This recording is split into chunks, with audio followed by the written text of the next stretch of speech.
First of all, I'm Gary Sawka. I've been a board member for more than 20 plus years, and before that, a CFO in highly cyclical and highly leveraged commodity type companies, transportation and infrastructure, but also had a couple of tours of duty at semiconductor and biotech. So before I introduce my panelists, I guess I'd say what a difference a year makes. When we were here 1 year ago, inflation was under 2%. Oil was around $40. Most of the commodities were pretty subdued. I guess there was some supply chain issues, but it certainly wasn't front page news.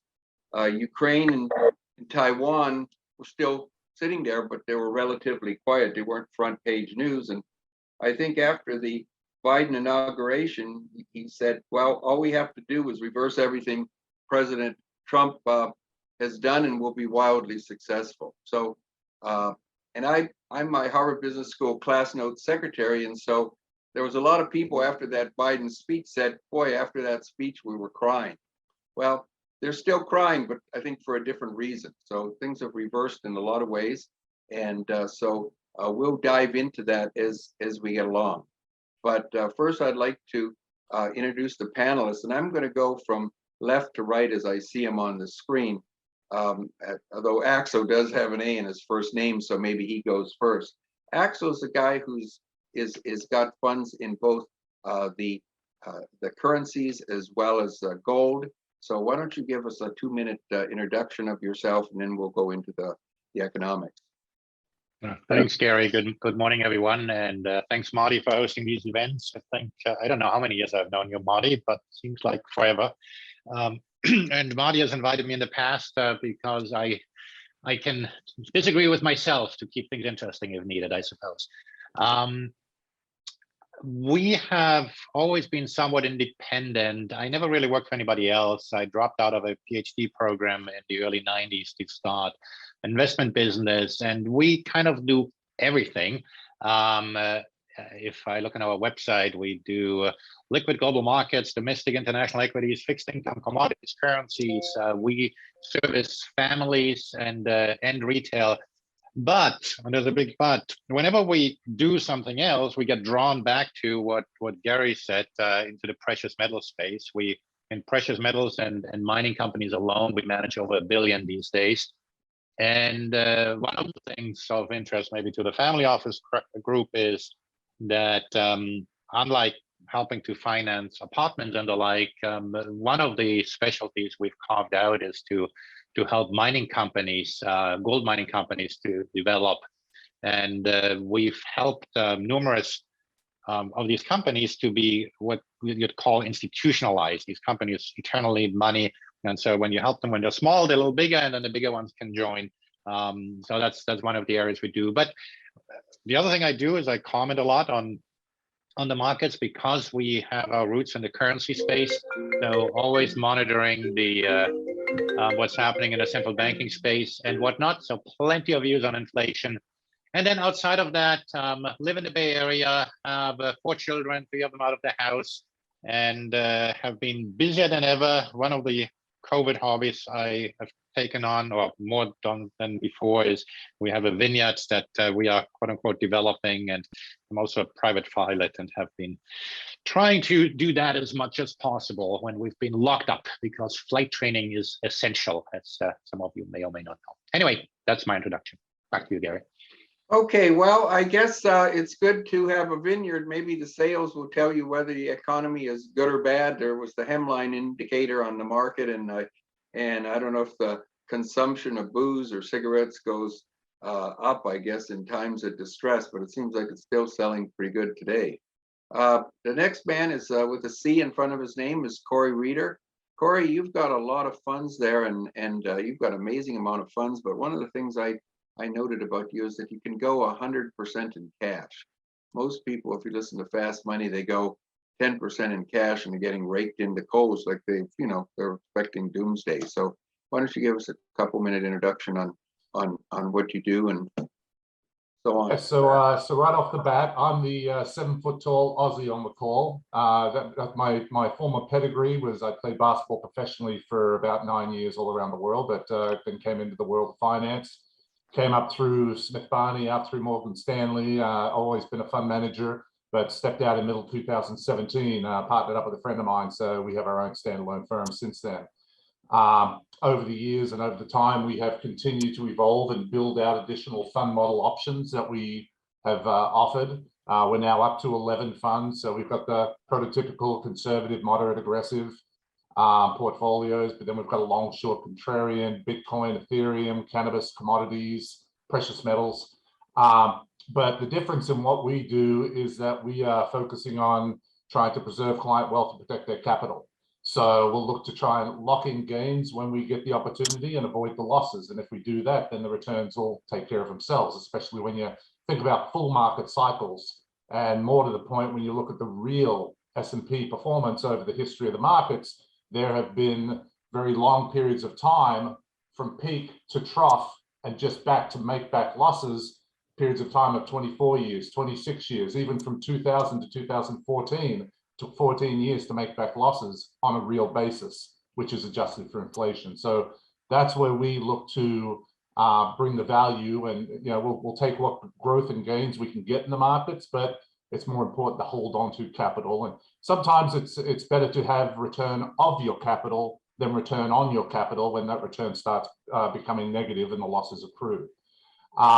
One small additional thing, our company has always been HK Wealth Management. We are literally in the process of rebranding as we speak. The new name, Omnia Capital Management, is more indicative of everything we do, and that brings to bear my partner's side of our business, and that's predominantly dealing with mitigating or wiping out capital gains taxes on large asset sales, and then once you have free liquid cash, is then structuring it up to make sure that whatever you're invested in or developing moving forward, that there'll be no taxes on any of your future endeavors. So family legacy wealth type view, and holding on to wealth for families over generations. So that's us in a nutshell. Okay, that's just great. And Ken, you look like for an allocator, you've got a really scholarly background. That is just great. I've just got my USC, my memorial, because we've got a blog there going on the football team, and hopefully we'll have better than a 4-8 record. So Ken, you're also an allocator, which is really good because it's not just long and strong and that's it. So why don't you go ahead and tell us a little bit about allocators? Good morning, everyone. Thank you, Marty, for inviting me to participate in the panel. I'm Ken Frier. I'm a veteran chief investment officer. My first CIO role was at Disney in the 90s. And since after that, I was at Hewlett-Packard and Stanford University and the UAW Medical Trust. I currently serve as the CIO of Atlas Capital Advisors. Atlas tries to sort of have an investment model that's competitive with the endowment model, but by focusing on low-cost implementation and better asset allocation. So I'm also an advisor to the Alaska Permanent Fund. Throughout my career, the topics that have been of most interest to me are asset allocation and risk management. And within those topics, the most interesting question is, when should we stop taking risk? That is, when should we de-risk our portfolios? It's very hard to make those choices accurately. Most people choose just to sort of stay the course all the time, regardless of market conditions. I've spent years studying sort of when might stock markets crash. When is the risk of downside in equities at its highest? And so I'll have some thoughts on that as the panel continues. But thanks again.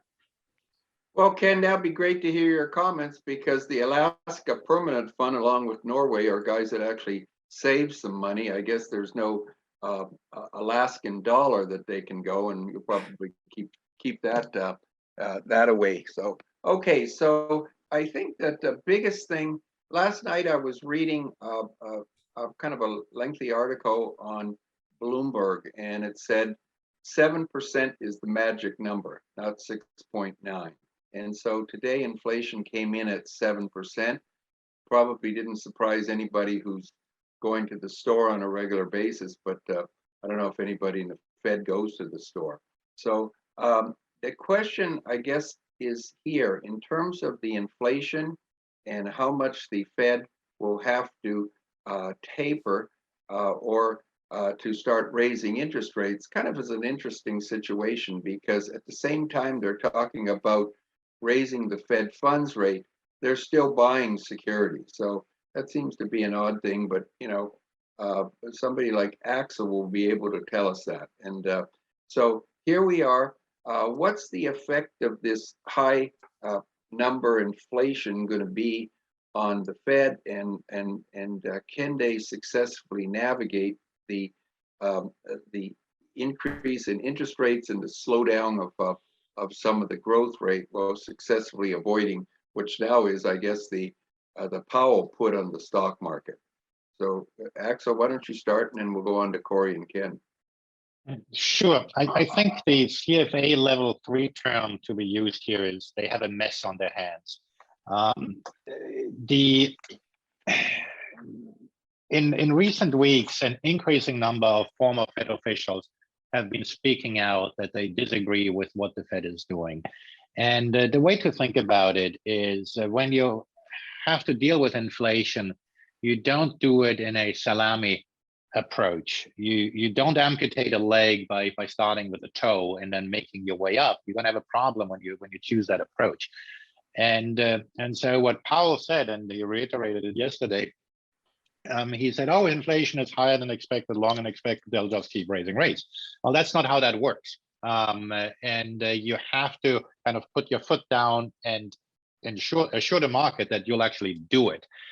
Mervyn King said last week, he's the former governor of the Bank of England, that Fed policy is really based on people having confidence in the Fed, and same with other central banks.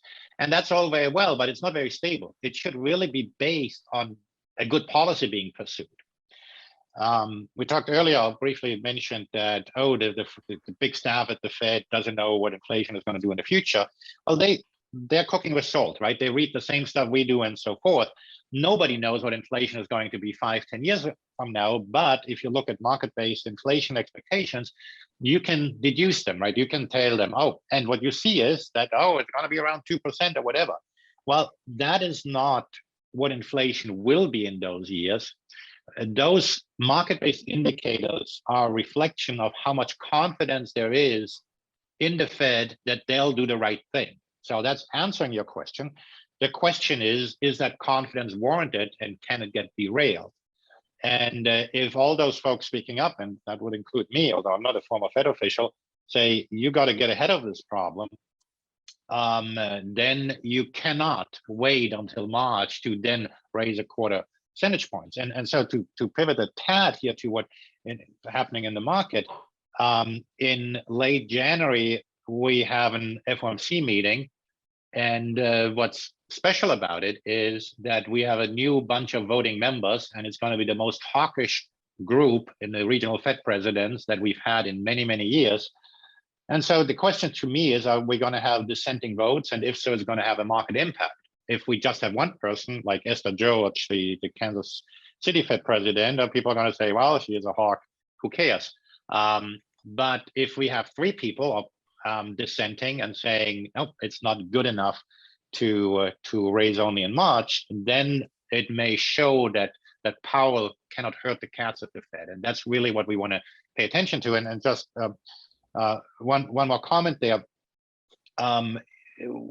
When you're at the Fed, right, you want to manage market expectations. And in some ways, they kind of, to take the Fed side for a moment, when the Fed has done this public pivot, so to speak, well, rates did go up a little bit. Mortgage rates have gone up a little bit. And so those guys saying, hey, everything is fine. It's my job to look at the things that potentially won't go fine. And so that's one of them. The Fed is hopelessly behind the curve. And even if you look out how much the Fed is going to hike rates, we're going to go up to about 2% in the cycle. That's still going to lead us to negative real interest rates. You cannot fight inflation with negative real interest rates. So that's a wishful thinking, and that's unfortunately not the way to fight inflation. Back to you. So to continue on that, and you can go ahead with Cory. I think that they talk about the real Fed funds rate of 5.5% negative. So although I noticed that Switzerland, is it Switzerland that's just gone positive, and Germany's coming away in terms of their 10-year bonds? I think there's something that I read this morning, probably while I was still having my first cup of cappuccino. But there is, I think, in many ways, the question is in the administration. You know, when we got supply constraints, they said, well, Americans have been spoiled. We don't have, you know, we're not used to shortages. You should get used to them. And oil, hey, it's cheap oil compared to Europe. And, you know, so is it the fact that the administration has controlled so much of the dialogue, and certainly the mainstream presses have been so much supportive of them because they so desperately want Biden to succeed one way or the other, that anybody, even Powell, is not having his true opinions as he did in the hearings yesterday. He's tried to answer both questions and maybe not do it. So once he gets reconfirmed, will we go more hawkish? Maybe you can give a quick thing on that, Axel, and then we'll let Cory start. Well, I talked enough. I don't want to take everything out here, but just a few things. Germany has moved up quite a bit, is still negative. We are, as we speak, at minus 0.06% on the 10-year yields. And just a thought here on negative yields. When I think about negative yields, I think less about the CPI. I think about 10-year yields. Because ultimately the market is forward-looking, and they have moved up. We're currently, as we speak, at minus about 0.85, and we were at worst in minus 1%. And so that's more I think about it. As far as Powell, no, he doesn't get it. People like to be critical of Greenspan, but Greenspan had a feeling for the market. Powell doesn't get it. He thinks that if he raises rates steadily, things will be fine. And I don't think it's only the pressure from politicians that he thinks about having low unemployment for all kinds of different minority groups. That is Powell. That is how he is thinking. Anyway, I'll pause here. I want others to speak as well. Okay, I'm going to take Cory only because on my screen 5 minutes ago, he was coming up before Ken. Now you guys have switched, but we'll go on to Cory. Yeah, so we got stocks at price to perfection. We got yields at all-time lows, and we got 7% interest rates, 7% CPI on inflation. So what could possibly go wrong, right? You know, the last time that CPI was at 7% was 40 years ago, and the Fed fund rate was 11%, and now we're at 0. You know, Bank of America had, I don't think they publish it so much anymore, but they had a chart that would show each, you know, the historical move of the Fed funds rates. And, you know, bottom line is every time that the Fed has 100% batting rate or 1,000% batting rate, I guess, for baseball terms. But every time they've gone on a rate hiking cycle, it's led to a drop, a crash, and or a crisis. And each time we're coming from a lower starting point, and we're coming from these all-time 0 or negative interest rate situations. And so the runway that they've been having each time they've gone on a rate hiking cycle has becoming smaller and smaller, and especially when you consider the extra debt overhang that we have at all levels of the economy. And so any sort of microscopic increase on rates, what does that do to the debt interest expense out there? But, you know, I think that, you know, the Fed heads, Powell, they've become completely beholden to market valuations. I mean, last time they tried to go on, you know, they tried to raise rates was in 2018, and that led to a 20-25% plunge in markets. And then what? They did a 180-degree about face. So when you go back to 2008, 2009, they talk about too big to fail. That's what the whole financial construct has become on steroids, where asset prices, you know, across all arenas have just blown out beyond, you know, any sort of acceptable level. And now they've got a Frankenstein's monster that somehow they think they're going to be able to deflate in a rational and reasonable manner if they do things the right way. But they're, we were talking before the meeting started about, what position on a football team the Fed would be. And my quip was that they're the perpetual cheerleader, because whatever's, and they continue to have these string of Fed heads that have their meetings and statements every week. And it's always adjusting the narrative to make sure they can keep markets complacent and compliant. But the last little thing I'll put on here, I saw this thing on Twitter, based market summary, and it said stocks. I don't think you're going to hike 3 times and do quantitative tightening. The Fed's response: if you don't go lower, we will. Then stocks say, well, if you do, then we will go lower. And then the Fed says, well, if you go lower, then we won't do it. And then the stocks say, so why should we go lower in the first place? But I mean, that's the song and dance that the Fed's been doing all along. And markets, unfortunately, I think I saw a stat that the majority of financial advisors and people in the industry have never seen, with this, with 13 years, you're going on 14 years into this bull market, and you've got so many people out there that have never experienced a bear market. So, hey, Gary, can I just jump in we'll here for see 1 where second? things go from here. Yes. Yeah, just a quick question, and maybe get a little bit more framing, but I don't know what the level of debt is in society right now for a rate hike, right? I mean, like, just look at the Bitcoin ethos, right? Which is like, not only just to be a hodler, but to borrow money to buy more Bitcoin, and I think, one rate hike, maybe it'll slow down the economy, but I think several rate hikes will expose a lot of people who are over leveraged in many ways, right? You can be over leveraged in your house, your car, your stock portfolio. Can you guys talk about that as well? Because that's the repercussion of a rate hike, correct? Yeah, Marty, that's exactly what I was going to follow on. Maybe you were, getting into my head here, that this time the Fed is in even worse shape because there's many more people that are in the market today who bought ETFs of our various things. The mine is the 1-year anniversary, they say, when they started on GameStop. That's what the headline was today, 1 year. And so there's so many people in this market who've been conditioned. And on Fast Money, there was one guy said, I'm raising 10% cash because I think that, this is, we could have a 10% drawdown, not the 5 or 6% drawdown where the Fed panics. And so what happened, he says, I think that's prudent. And the moderator there said, hey, what the hell are you doing? Are you thinking that the whole world's going to collapse? And he says, well, you know what? If we go up 20% this year, as I expect, and I only get an 18% return because I'm 10% in cash, then, I'm still happy because I've got some dry powder. So, Cory, you're willing to go to 100%, but what do you think? There's so much more leverage here that can we even stand a 10% decline rather than a 20% decline without everything going to, I don't know if I can use this term in a public forum, but to hell in a handbasket?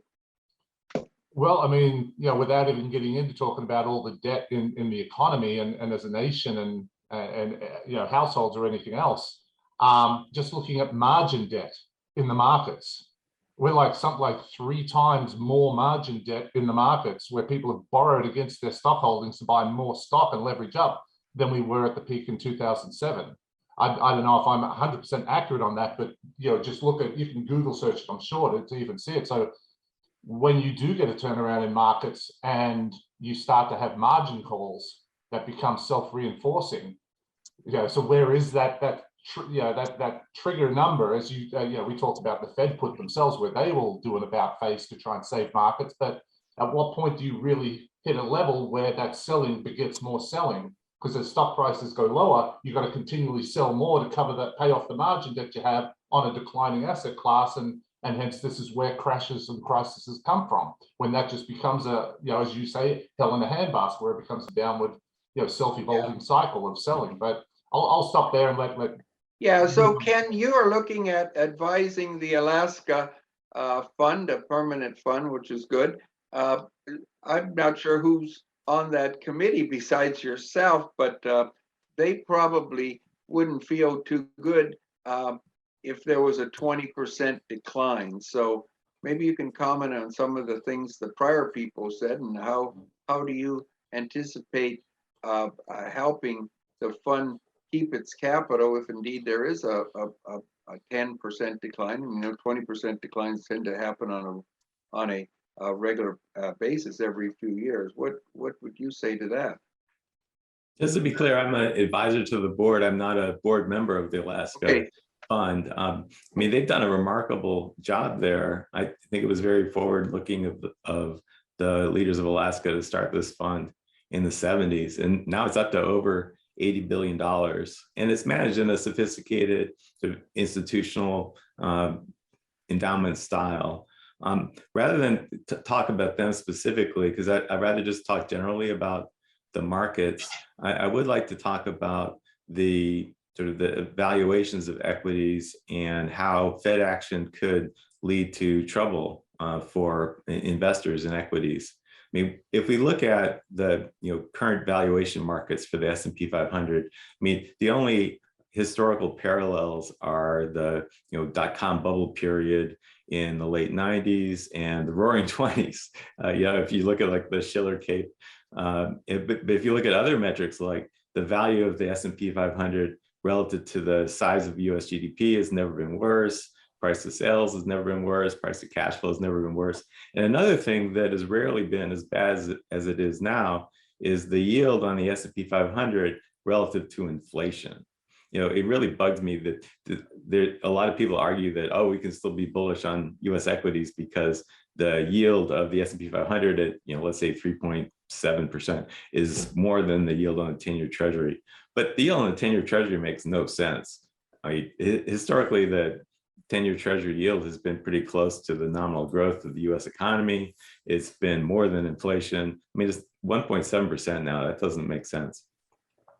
So it's better to look at the yield of the S&P 500 versus inflation. And on that basis, we've never had a worse relationship than in the 1940s. It's kind of interesting to compare now to the 1940s, the post-World War II period, because the late World War II years were the only years where the US government had bigger deficits than in the last 2 years. And what happened afterward was that the government had to normalize its spending. So there was this big fiscal cliff, and the US went into a big recession. You probably heard when we had the recession last year, everybody said, oh, this is the worst recession for 75 years. Well, 75 years before, there was this big recession that was caused by the US government going from spending a huge amount of extra money that they didn't bring in revenue to spending a more normal amount. But despite the fact that the US was in recession, inflation also took off because people had a lot of spending power that they had provided to them. They'd been limited on their ability to buy goods and services because of the war. And so we had this combination of a slowing economy, but with high inflation.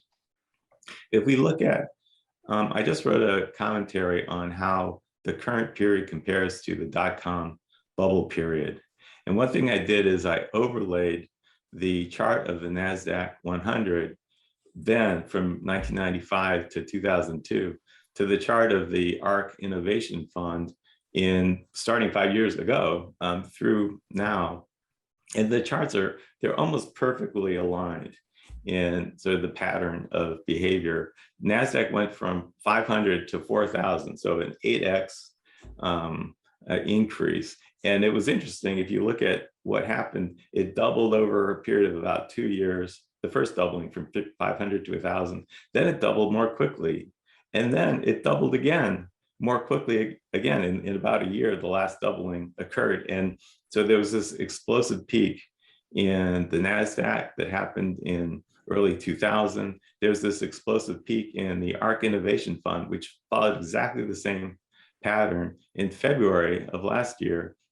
And then what happened subsequently was kind of a trading range for about a year, and then the correction began. And I think what we're seeing now with the ARK Innovation Fund and all the things that it sort of embraces, Web 3.0 and electric vehicles and space travel and cryptocurrency and all that stuff, these kind of new money-losing companies, all that stuff, I think, has so richly valued. And you can see that the price is cracking now. And in particular, if you look at the NASDAQ 100 now, the overall price for the index is close to a record high. But within the index, only a third of the companies are trading over their 200-day moving average. So 2/3 of the companies, so there's this real lack of breadth in the NASDAQ 100. When we look at, well, why did the dot-com bubble bust? All right, the reason it busted, I think, is it was a combination. Rich valuations by themselves don't usually lead to a bust. Usually valuations are rich because people are optimistic about things. The economy is growing, earnings are growing, jobs are easy to get, all things that we can say are true today. But what happened in 2000, or in 1999 to 2000, is the Fed started tightening. The Fed began raising interest rates in the middle of 1999. They kept raising interest rates into the middle of 2000. That slowed the economy. And that combination of a stock market with exuberant prices facing a slowing economy that was being slowed because the Fed was raising interest rates, that was what was deadly to the exuberance that was embedded in stock prices. And I think that very well could be deadly to the exuberance that's embedded in the price of so many companies today. So Ken, that's great. Axel wanted to comment on market valuation, but I will tell you this, this is a good discussion. If the Bitcoin guys that are scheduled in another hour go into the witness protection program, then maybe Marty can rejoin us to continue this discussion. So Axel,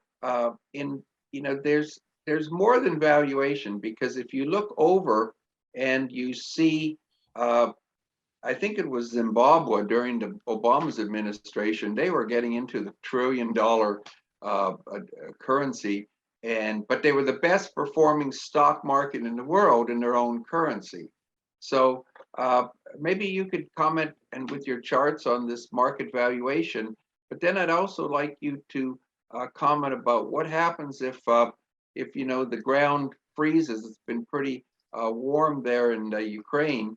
The ground freezes and the tanks start rolling in from Russia, even if it's only from the Donbass over to maybe get the fresh water from the canal right above Crimea. What happens there, and what happens to the market reaction?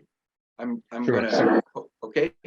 Yeah, thanks, Gary. And I took the liberty of sharing a screen. When we talk about valuations, the challenge is really one of timing. Greenspan in '96 talked about irrational exuberance, and it took until 2000 for the market to peak. And so similarly, some metrics in the markets are much more difficult than others to gauge. National debt, for example, is very, very difficult to use as a market indicator. And I just wanted to point on two things on some research we do.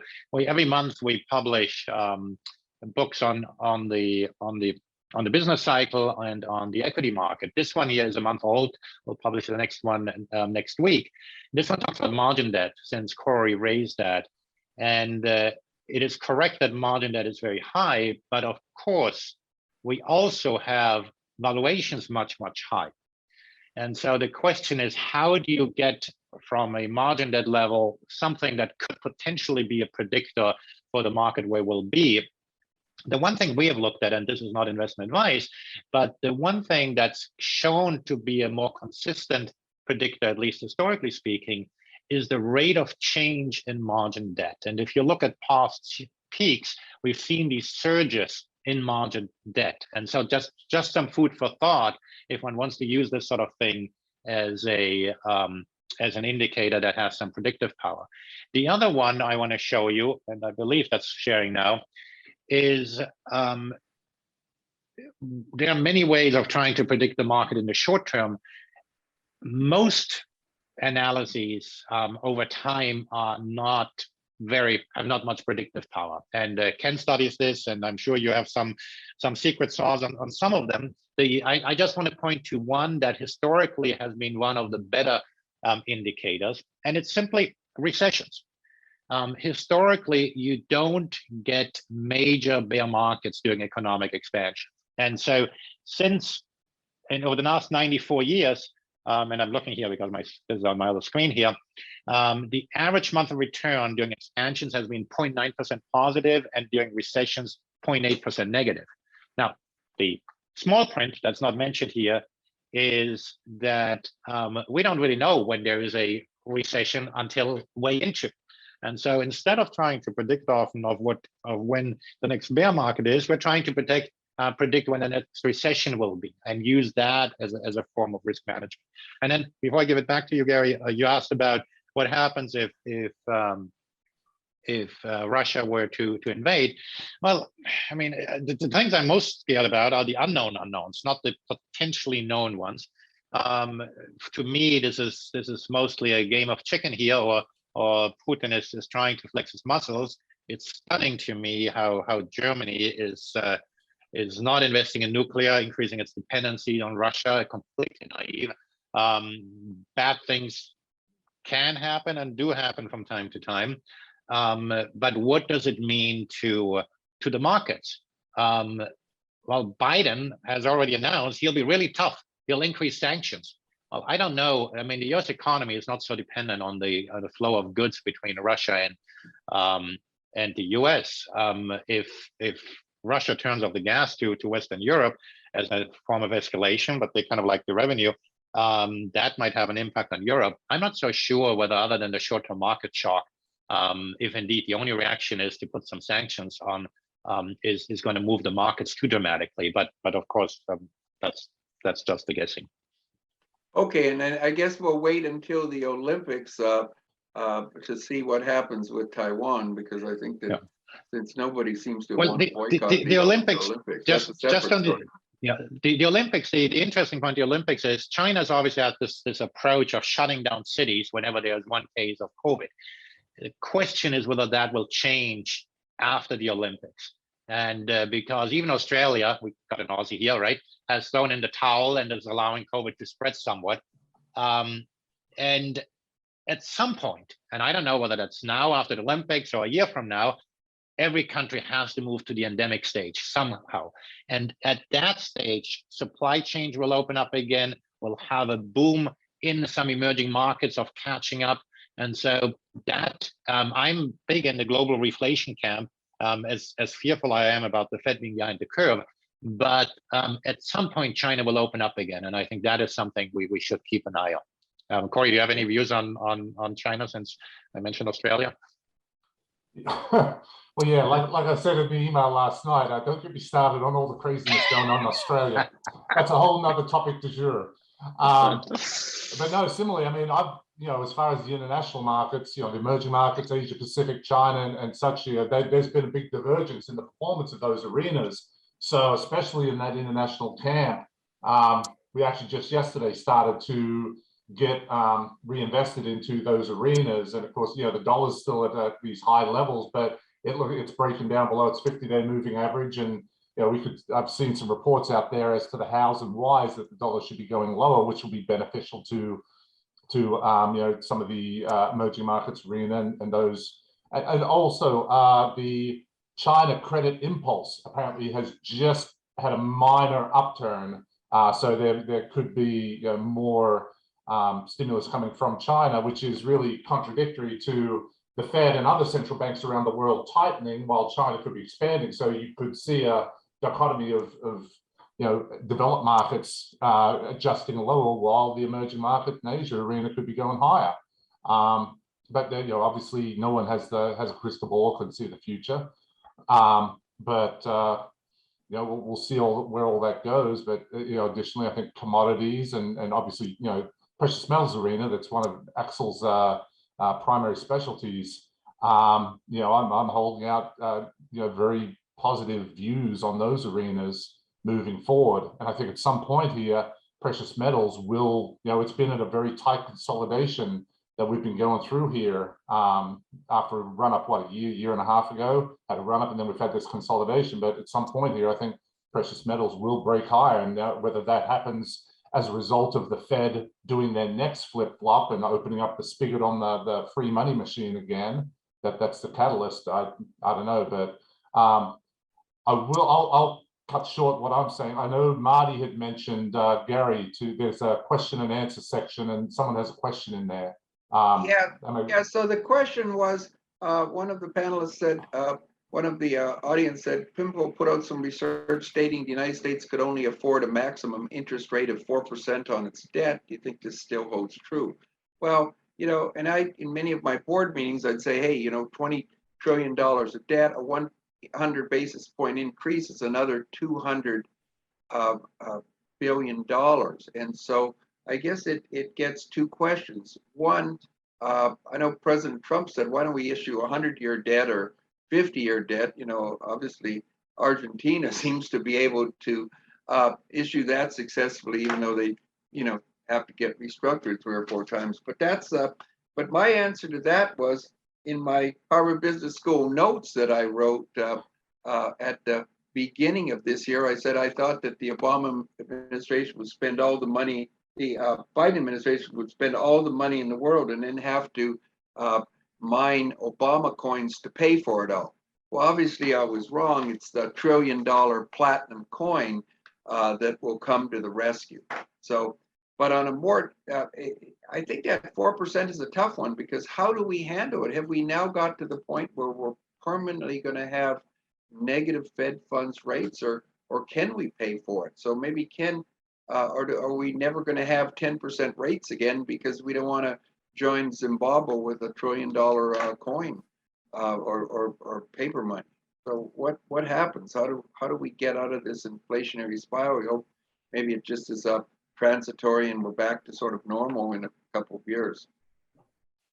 Yeah, I think I'm probably not the best panelist on that particular topic. I would comment though that the way that a place like Japan, for instance, deals with the risk of rising interest rates is just have the central bank buy the new debt. And in my career, when I started my career, we all thought that the emerging markets were managing fiscal monetary policy abysmally, and that eventually emerging markets would wise up and become more like the developed world. But instead, what's happened is the developed world has become a lot more like the emerging markets world. Now the developed world will print money without abandon and then just monetize it. And this has been going on for a while now, and it drives people like Jim Grant, the Grant's interest rate observer, people crazy. Like, well, what does money mean if you can just create it out of thin air and in reckless abandon and it doesn't lose its value? So yeah, I mean, clearly if interest rates went up by 4%, then you're getting toward another $1 trillion of spending that the government will have to do, and so that would be a challenge. But rather than go on where there's probably another panelist that would be better on this, I do want to quickly comment on something that Axel said, which is about how bear markets really have been associated with recessions. And I agree with that 100%. If you study the big bear markets of the history of the US stock market, it's almost always been the case that it's an expensive market that runs into a recession. The challenge for us as investors, as Alex said, is that the recession doesn't even get identified until you're already into it. And the stock market, being forward-looking, will start to correct before the first state of the recession is even upon us. And to sort of understand where the stock market is relative to the economy, I just want to share a chart with you guys. Can you guys see this chart? Yeah, great. Okay, so in this chart, I have 2 lines. The green line is the 1-year change in the price of global equities, the All Country World Index. The blue line is the 1-year change in the global economic data. I track a huge database of global economic data from around the world, and it basically just track, on average, is it getting better or is it getting worse? So that's this blue line. You can see it went way down in the COVID recession last year. It went way up in the V-shaped recovery. And now on average across the world, the economic data is coming down from the highs.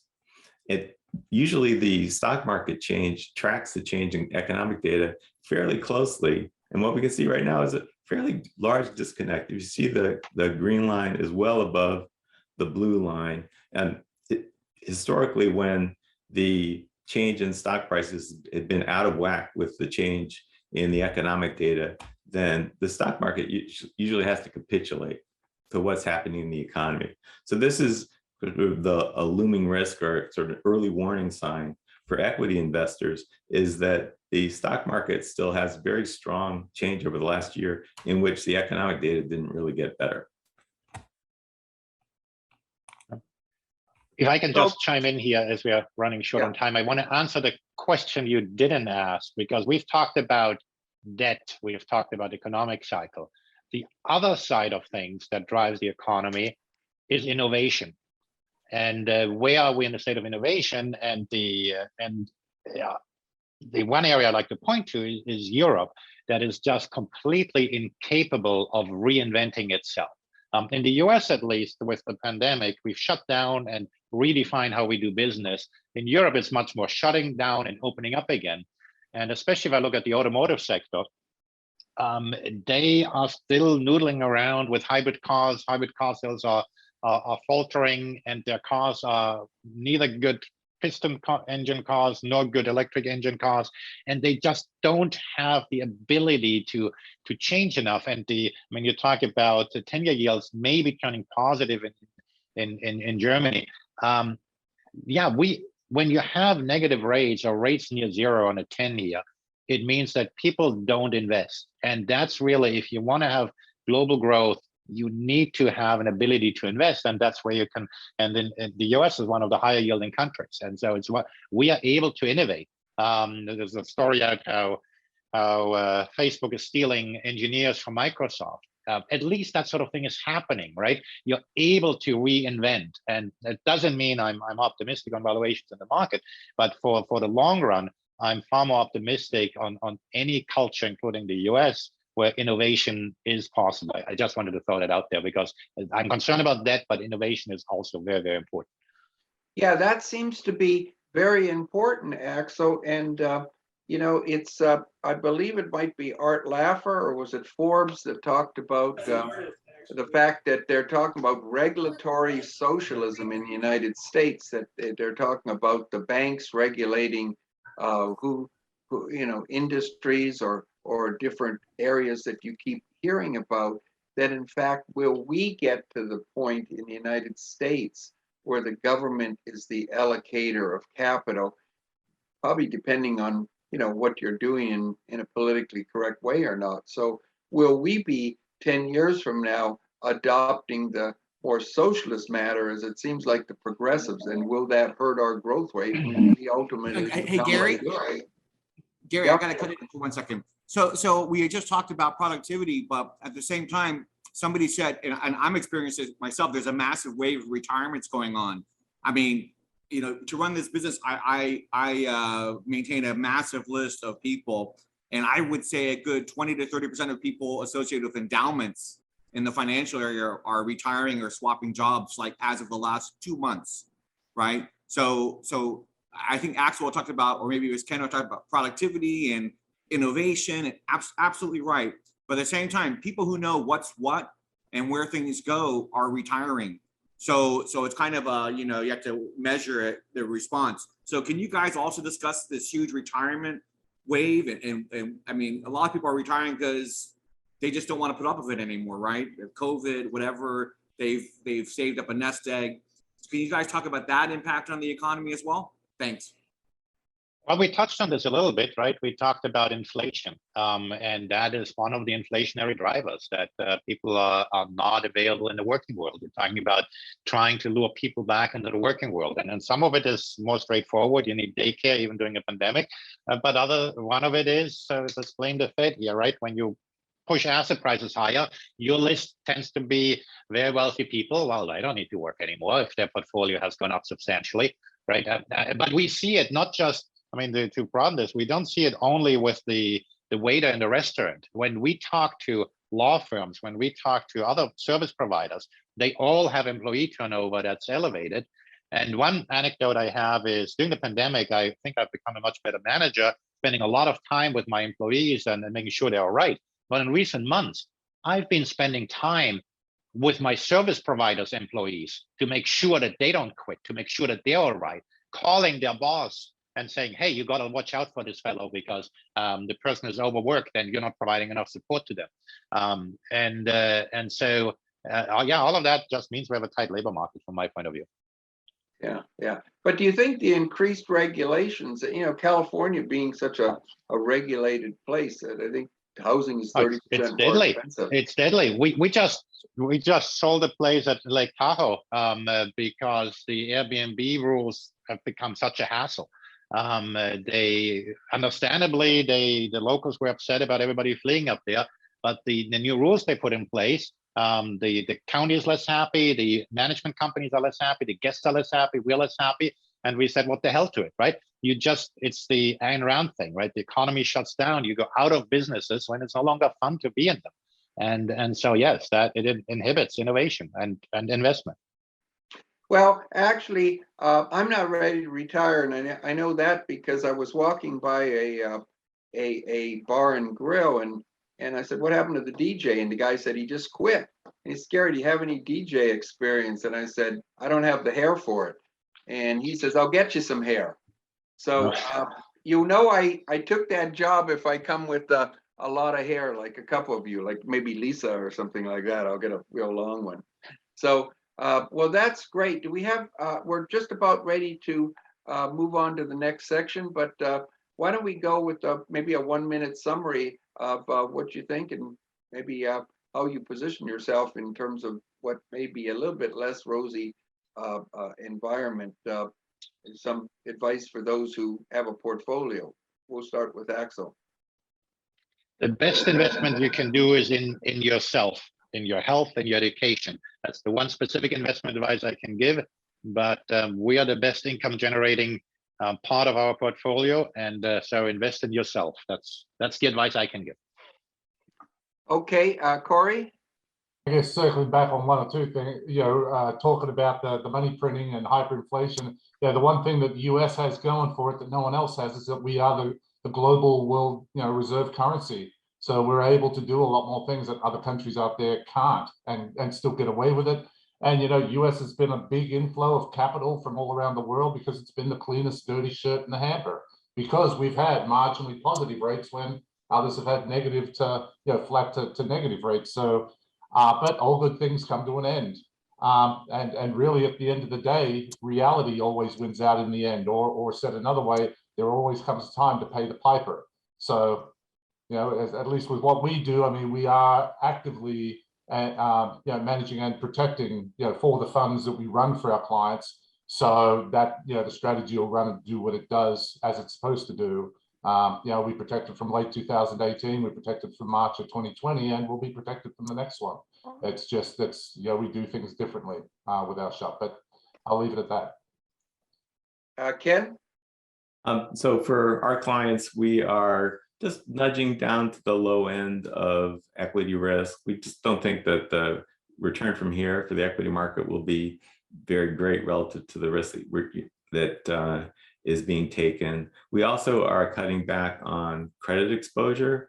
I don't think that the credit market is prepared at all for any kind of slowdown in the economy. We're still not far off the record lows for credit spreads. And so that, given the massive escalation in debt by corporations and consumers, that there's could very well be some distress among borrowers if there is an economic slowdown. So we're cutting back on credit exposure. And the final move we're making in our portfolios is to try to move toward more of a value orientation rather than growth orientation in equities. Growth has been beating value enormously and for more than a decade, but now it appears, the gap between growth and value is so enormous, it appears that it might finally be value's time to shine. Can I just throw in something there? Ken is absolutely right on that one. If you look at small cap value after 2000, it was the best diversifier you could have in those days. of course, no guarantee it's going to happen again. But small cap value went up when everything else got clobbered at that time. Okay, so I'm going Hey, to Gary, give just here, Gary, one quick question. okay. Okay, great. So in 30 seconds or less, can you guys say if there's going to be like a Fed shock like in 1982 coming up? I mean, I think that they've said, I mean, are there really going to be 4 hikes this year? I think Jamie Dimon said there'll be even more. So I'd love to get your input, 30 maybe 60 seconds a minute, each one of you, just some prognostications in terms of, are these hikes going to happen? And or is there going to be more? Will it be like a shock treatment? Go. Feel free to answer. Yeah, so I think in answering, you say, how much of a market decline will you have before they completely reverse course on where it is? Right, that's the So printing go ahead. aspect. Well, to quickly address Marty's question, yes, there will be 4 rate hikes. The shock we need is to actually have more, to have that out of sequence. The shock most imminently I'm concerned about is whether we'll have 3 dissents in the January meeting. What to really watch for is if a Fed governor dissents. They're the presidents and the governors. If the governor dissents, they rarely ever dissent. It means that Powell is losing control over his board. That's the sort of shock we should be concerned about. And that will happen as the Fed is further and further falling behind inflation. Cory? And then I guess the bigger add-on to that is then what are the Fed's options? And so, you know, basically they're painted into a corner. They're damned if they do and they're damned if they don't. They've been focused on asset valuations up until now and perpetually keeping and maintaining them. But now inflation genie's out of the bottle. So they start to hike rates and then markets start to collapse. So then what do? Do they allow asset prices to continue to collapse to fight inflation? Or do they about face and start printing egregious, you know, even more money than what they printed in March of last year, in which case what happens to inflation? You know, which devil do you want to fight? Is it asset valuations or is it hyperinflation? And you know, what do they do moving forward once that shock hits? There's no good options, really. Yeah. I think the bond market does a pretty good job of telling the Fed what to do, and the Fed just follows its lead. If you look at the 2-year Treasury, it's been a great predictor of where Fed funds is a year later, and right now 2-year Treasury is about 1%, and you know, so Fed funds could go there.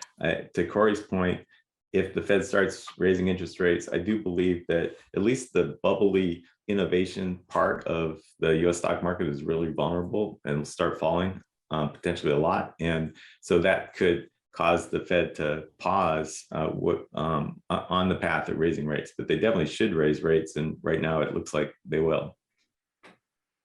Okay, guys, that's great. Good things. It looks like they painted themselves in their own corner, but you know, that's just the way it is. So we'll follow on. We're going to have another session in a couple months. Hopefully, we can resume this panel.